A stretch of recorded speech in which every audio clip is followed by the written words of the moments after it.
long ages of the past, prophets have foretold his coming. This part of the first verse makes an important connection for us. Throughout the season of Advent, we are called to prepare for the coming of the Messiah. And in the process, we hear of preparations.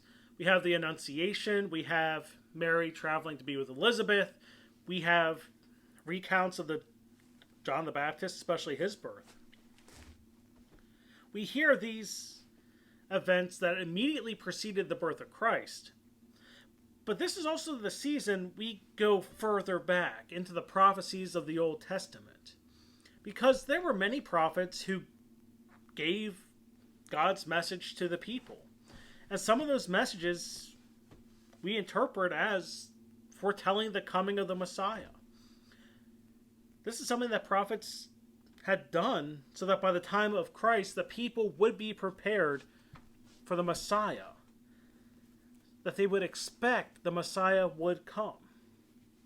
When we look at these words, we are reminded that God foretold the coming of the Messiah.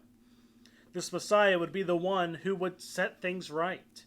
It is the Messiah who would come from the lineage of David, the great king, and set the people right with God again.